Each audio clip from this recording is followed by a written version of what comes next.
Good morning, everybody. I'm Marc Collazzo from the Fishtown District. Welcome to another exciting episode of Fishtown Features, where we feature all the exciting people, places, things to do in the fabulous Fishtown District. And today, we are at the iconic Elwood Restaurant, 1007 Frankford Avenue, but number one in your heart. And I'm here with Chef Adam Diltz. Chef, good morning. Hello, thanks for having me, or thanks for coming in, guys. And we were talking earlier, and again, I allowed you to use this marketing tool if you want to, when I said, this is delicious history on a plate. I like it, yeah. It works. So I want to go back because certainly you have received pretty much every award that you can get. And this place is so wonderful and yet so different than anything else, not just that this district has as far as culinary delights, but really this whole region. I want to take you back to little Adam. Okay. Where did your desire to cook come from?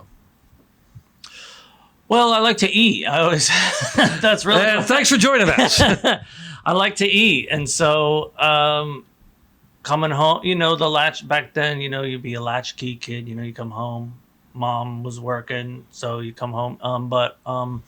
So you'd have to find something to eat, and then that's really how it started. Plus, the hunting culture is pretty big. So when you back home in that's northeastern PA, and so just got naturally interested in eating that venison loin. It's funny because in that part of the state, that's a holiday hunting season. That's a big part of growing up. Yeah, we used to have off the first day of buck season. Yeah. When did you know that this was going to be your vocation? This was going to be your life? I guess I always wanted. I mean, I went to culinary school right from high school. I went to Penn College of Technology in Williamsport. So I guess I always had an interest in. I always liked cooking. And I always liked eating, like I said. So right from high school, I went to culinary school. And how did your style of cooking evolve? Because I can't imagine, or maybe I'm wrong, that where you are now, that's where you started. Sure, yeah. Like every young cook, I wanted to be a French, I wished I was a French chef, and of course I like that style, the grand cuisine, but I also think that there's some things that we're losing, even growing up, I used to eat, sauerkraut and shoe fly and ham pot and pot pie, and so those sort of things are, lesser known in some areas of here, like Philly, for instance, and so I like to show that off and take pride in that sort of cuisine, because it is, the Pennsylvania Dutch, it is a truly an American cuisine. So let's talk a little bit about your background that led you, thankfully, to Fishtown, because it led you to Fishtown before you actually opened here. Yeah, I've lived and worked in Fishtown for a while, 10 years probably at least.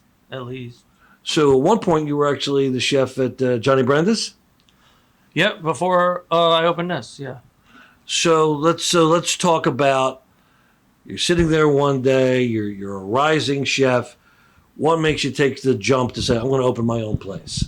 Well, actually, I always wanted to open my own place. And I always, even before when I moved to Philly in 2010, I want to say, I already knew I wanted my own restaurant, and I already knew it would be something focused on Pennsylvania, Philly history, my personal Pennsylvania Dutch background. So even, the owners knew in my interview, I told them I wanted my own restaurant. And then Paul and William, actually they supported me from the beginning on that. And you mean Paul and William from Johnny Brenda? Yeah, they knew from the beginning, and they always supported it, yeah. How long were you there? Probably 3 years, 3.5, maybe 3. That's certainly a different type of menu than we see here at Elwood. Or did you actually perfect some of that there? Well, that's the thing, like the chef is 90%. What you think of when you hear the word chef is, like me now, his own place, doing whatever, like conceptual ideas. But most chefs are paid employees like everyone else. You get paid by the owner to do a job and put out whatever. You know what I mean? So it's two different worlds, but it's equally, I mean, as important in the culinary world. You know what I mean? Sure, sure. Like just doing one thing and then like, of course that's a bar, you know, but they were always about good food there at Johnny Brenda's. So when did you finally make the plunge and open up Elwood? May 1st, 2019. And where did the name come from? Elwood is my grandfather's name. Can you get that again there? His name was Elwood Andrus. It was my grandfather. Yeah. So and did, by the way, what was his influence on you growing up?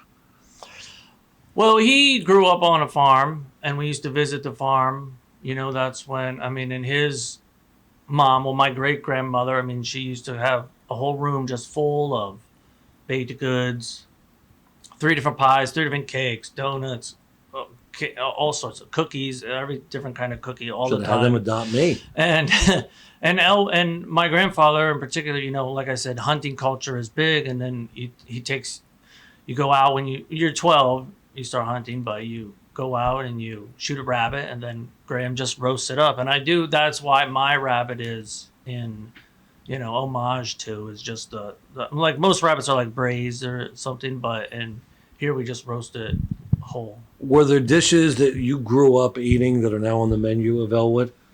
Yeah, sure. Ham pot pie, for instance, is one. That's the Pennsylvania Dutch pot pie.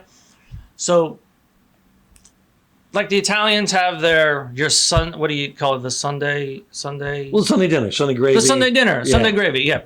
Well, so did we do. We would have like a Sunday roast, you know, whether it's a nice, like especially even further back when meat wasn't as eaten as it is now, is more expensive. So people would have their Sunday roast. They'd sit down, have their Sunday roast chicken or a nice ham, especially my family and Pennsylvania Dutch in general, a nice ham.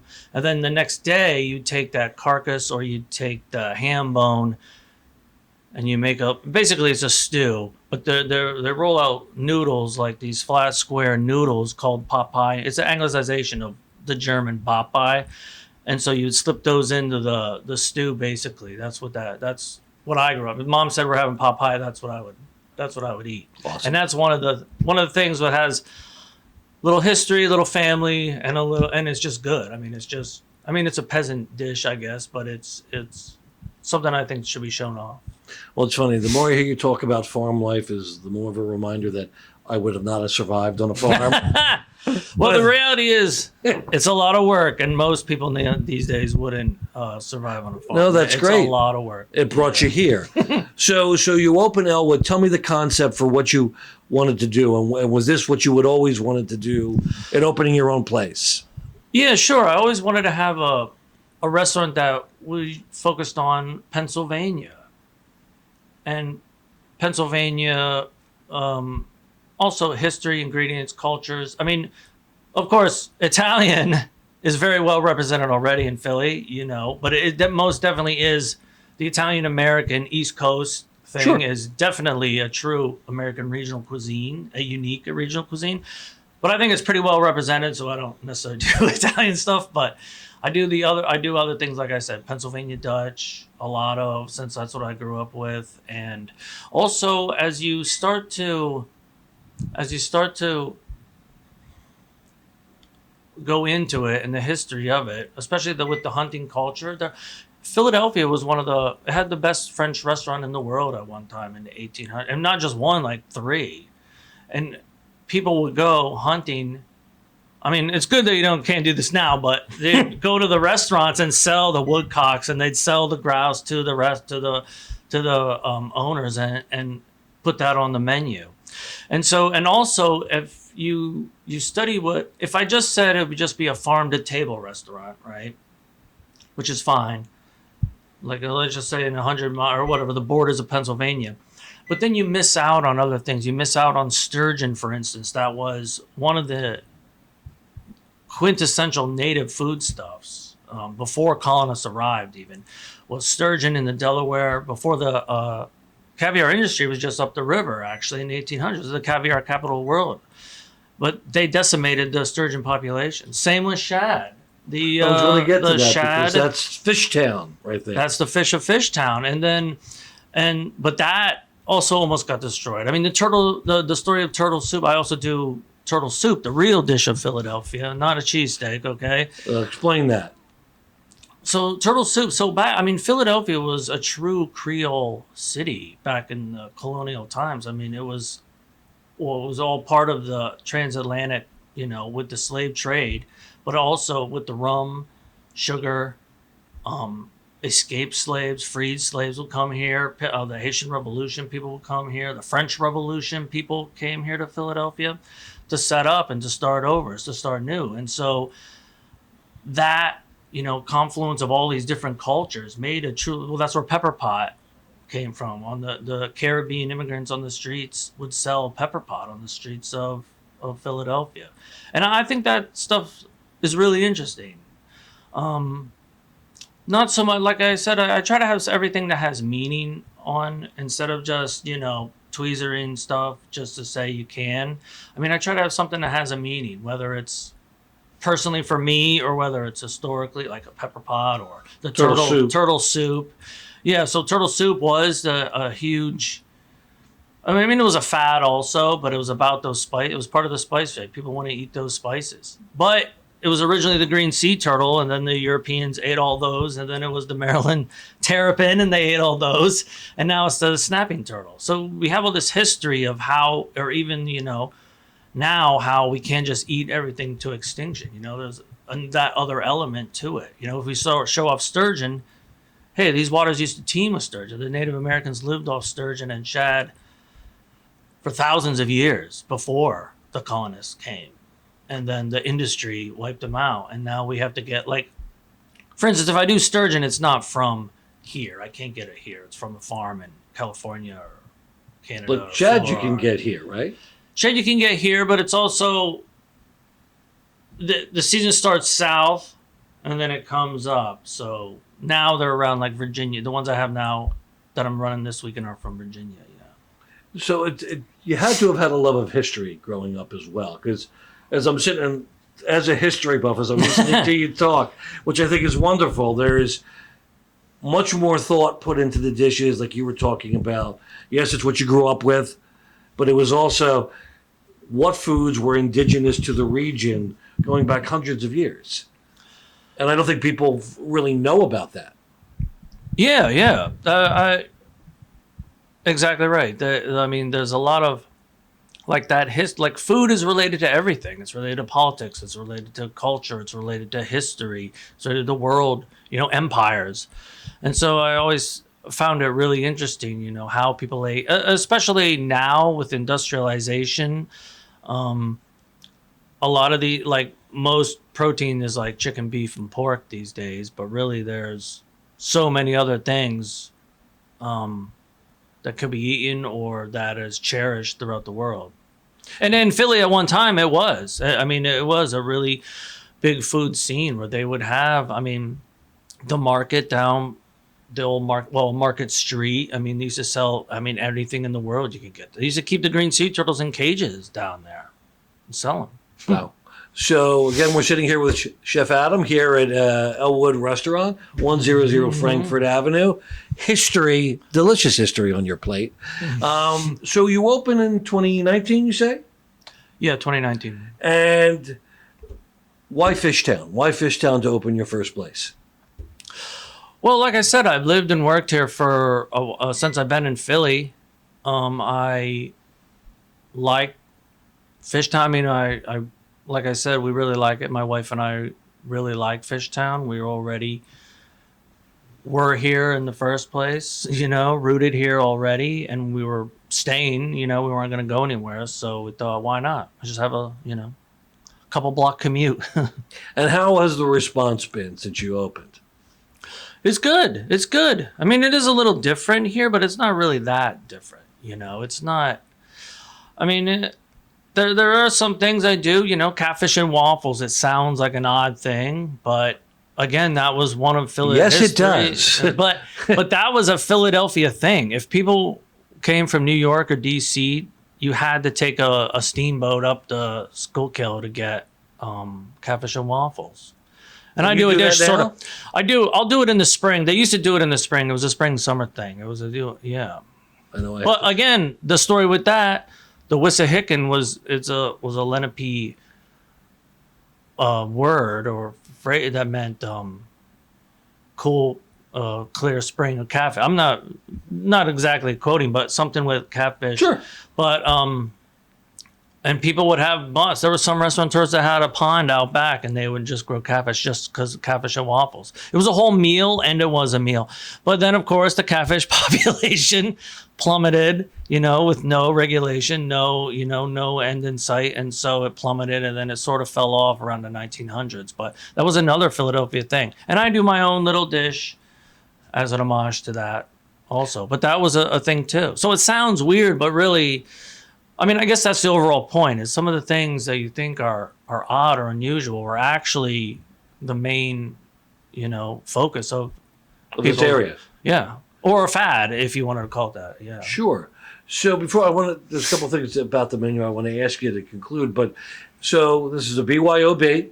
Yes. How many people does it seat? It's about 26 seats. And you have a beautiful outdoor area. Yeah, well, when it's nice, we'll open up the outdoor area. It's even, and then we can fit more, yeah. So if people want to come here, obviously reservations are recommended. How do they do that? We'll always recommend it. I mean, you could go on my website. I'm on Talk now, the reservation app, or you could always call, or you could always What's the number? Shoot me an email. 215-279-7427. I didn't mean to put you on the spot. So you talked about some dishes that seem to be seasonal. Are there traditional, if anybody comes in here, no matter when they come into Elwood, there are staples of your menu that they can get? Sure. Like I was saying, the rabbit is one of my signature items. That's a full rabbit. That's a whole rabbit, yeah. There's a duck is one of my also signature items. I don't do the pot pie all the time, but most of the time I do pot pie. Probably I won't do it in the summer anymore, but the turtle soup, I can't take that off either because some people come just to try that. And there's lots of those type of... I do a funnel cake as a dessert too. I think we're going to get a demonstration of that, aren't we? Yeah. That's awesome. That's right. Well, that's the perfect segue. We're going to take a break and swing into the kitchen where I've been told I'm not allowed to touch anything. So you're all welcome, and we'll be right back with Fishtown Features. And welcome back to Fishtown Features. We're here with Chef Adam Diltz at the acclaimed Elwood Restaurant, 1007 Frankford Avenue. We're watching now the lovely Jamie, Adam. Now, what does Jamie do for you? Yes, this is Jamie Faye. Jamie, say hi. She's dying to be on camera. Yeah, she was born for the camera. She actually is a recent graduate of East Mastbaum High School up the street on Frankford Avenue. Oh, that's congratulations. She was in the culinary program under Chef Tim, and she was part of the CCAP program, which I'm on the board of, and she did her job training, and then they hooked her up with me over the summer, which turned out was just going to be the summer, but then she's stayed. So, and she's still here. That's great. And what is she whipping up for us here? So she's going to make my funnel cake. That's one of my desserts that I do. Now it's not like your typical 3-pound boardwalk funnel cake. I do it a little bit different, but this recipe is actually the oldest recipe we have for funnel cake. So really, yeah. Now it's the first recording we have of it is at the Kutztown Folk Fair, which was like in the 1800s. Nobody really knows exactly where it came from. It probably originated the old Northern European as a holiday treat, because eggs are expensive, and sure. So you would frying something, so you would only do this over the holidays, so especially when, if you think back then, eggs are expensive. Well, I guess they're expensive now. Yeah, I was just going to say.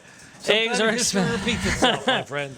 Yeah, and it's good to know. I mean, and sugar too, but this recipe actually has no sugar in. Well, so what does it have in there? What is she whipping around there? So right now she's whipping egg whites.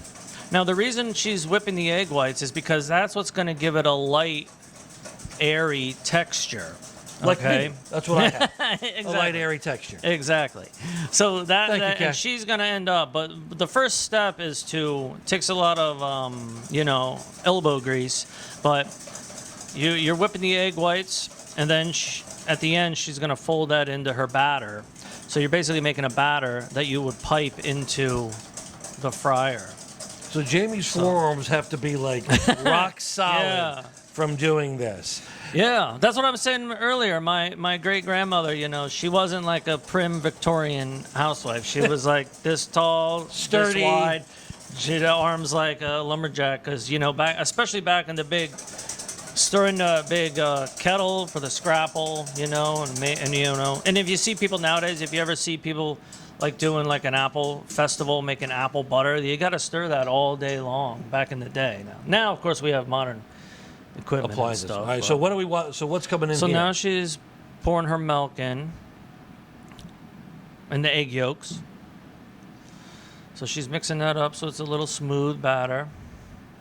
And flour too. I mean, now flour, you think of it's an easy, you know, cheap thing at the grocery store, but really refined white flour was, I mean, expensive and a status symbol to have. I mean, that's what, you know, most people would eat, you know, the what we would call like those whole grains now, you know, the whole, okay, sure, the brown breads and the, you know. And how long does this take, this process here? It's not too bad. I mean, Jamie makes this every day. Well, I mean, when we're open for service, we make this every day fresh when we come in. So she's got it down now. It takes like about 10, 15 minutes. Is there, I always have to ask, and I always ask this to anyone who cooks, do you ever get sick of a certain dish? I mean, not at my own restaurant, but of course at other restaurants, you always Never get... here. Yeah. I mean, of course at other restaurants there, you know, you always get tired of, you know, everybody wants the same thing. Okay, what's next? So now, this is where she's going to fold in her egg whites. We have to warn people at home, she's a trained professional. That's right. So she's folding that in because she wants to keep those bubbles. And now she put a third of it in now just to get the mixture loosened up a little bit, as she was trained at East Mastbaum. I think that's so great, though, that we're teaching the future, and you're involved in the future chefs, restaurateurs out there. That's, you know. Yeah, I mean, the culinary trade, I think, is I mean, well, obviously, I think this, but I mean, I think it's a good, solid profession. I mean, well, I think any job is noble, but I mean, to be in the culinary world, I mean, obviously, I think it's interesting, but I have a lot of passion for it, and for young kids who I mean, I think it is a very rewarding career, you know, as far as creativity wise, and just if you like to be physical, like, I mean, I'm not going to sell insurance, you know, I'm going to sit on a computer all day, you know, so I think that it's a good job to have. So one of the things that strikes anyone that comes into Elwood is, as soon as you come in the door, you get a great look at the kitchen. Why was it important to have the kitchen right up front? Sure, yeah, and I also should mention, yes, my wife is an architect, and she designed the restaurant, and she's into history too, and she's into preserving. So she preserved this building as much as possible. As you can see, the same brick and the same, but it's her idea. I mean, I'm a chef. I wanted to, like, 70% of it to be the kitchen, and of course, you know, and she was like, no, that's stupid. But well, in a normal BYOB, you know, you walk in, you sit next to the door in the middle of winter, and the door keeps opening and closing. She hates that, so she's like, she put me in there, you know. On the wrong, you know, the one hand, I gotta watch. I mean, I gotta look everybody in the eyes when they come in and when they leave, you know, which, you know. That gives it a more personal, warm feeling. Yeah. And speaking of warm feeling, we have a bag of batter. Yep, now so she what put comes? that in a batter. I mean, if you ever seen it at a fair or a carnival or the Jersey Boardwalk, you know, they have their little handheld machine, but we just do it here like this. So now, this is the batter. And now if you come in, Mark, you know, you're trying to impress your day, you know, with a little... Back in the Jersey days, you know, you can order that funnel cake to have some, you know, memories. And so then she'll do this to order. So what she's just taping it up so it doesn't leak, and then she's gonna cut it and then she's gonna. What normally we would do is drop it to order, you know. Sure. Yeah. But so Jamie's gonna do that now in my little fryer there. And everyone has to be done this way. Mm-hmm. So once it hits the fryer, how long do you normally have to Not let that it long. go? It takes like 20 seconds on one side. Oh, then very fast. She'll flip it over, and then do it another 20, 30 seconds. Which, I mean, you know, people, again, the white tablecloth isn't because, you know, I mean, it's not to try to be fancy and to try to, you know, claim we're doing something we're not. It's just to have more of a sense of comfort, you know. I look at it this way, if my people opened up a restaurant back then, I mean, you would try to emulate the style of the time, the Grand Cuisine, or what everybody wanted to do at the time. You wouldn't open up and have, like, you know, kitschy, you know, things on the wall. As we're watching Jamie do it, how do we know when it's done? Oh, it'll be a little golden brown. Yeah, like that. Like I said, it doesn't take that long. Those egg whites, those folded egg whites in there help that to be light. You'll see when you try it. What would you say is your most popular dessert item? Is it this or? It's this. I also do a cheesecake tart. So Philadelphia was known for their own cheesecake, actually, and not because of Philadelphia cream cheese. That's actually from New York, but that's a different story. But they used to be known for more of a custardy cheesecake, and Look at that. that's what I serve. Okay, so here we have it, and then I'll show you the setup in the dining room. Oh, great. Beautiful. Jamie, great job. You nailed it.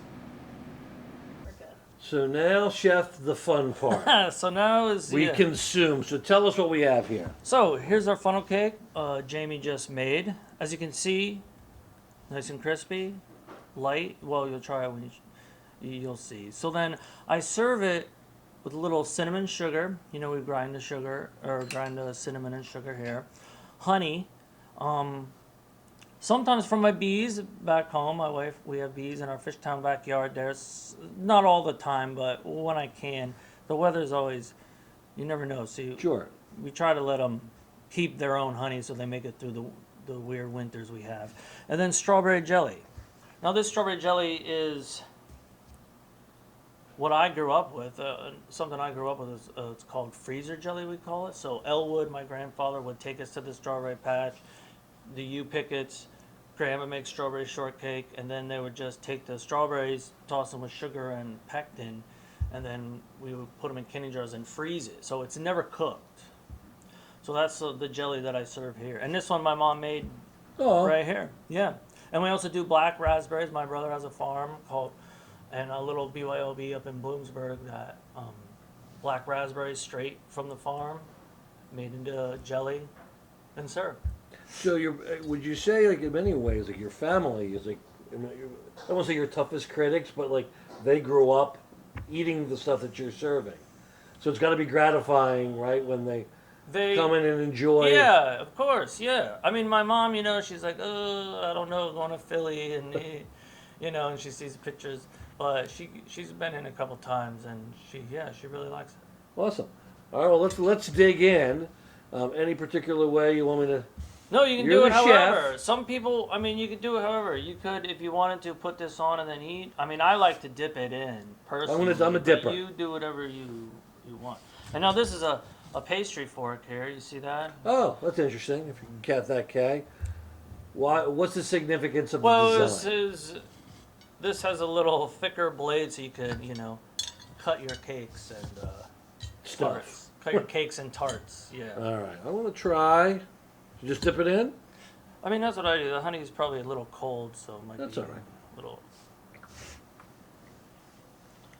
That's delicious. And it's not heavy, like we're talking about the boardwalk stuff. You got that. Yeah. You're It's tempting a little donut. diabetes. I'm trying that strawberry jelly there. And this is from Mom, right? Mm-hmm. You nailed it, Mom. I don't want to come in after me. No, it's delicious. So, I mean, I never had a Smucker's style jelly until I was much older. Moved away. Like Do the you- cooked Okay. process kind. So, this is great. We love this. Chef, before we go, again, we're at Elwood Restaurant, 1007 Frankford Avenue. Yep. I know you're humble, but you've certainly received your share of awards, and we're certainly very proud of that. Oh, What was sure. the one that meant the most to you?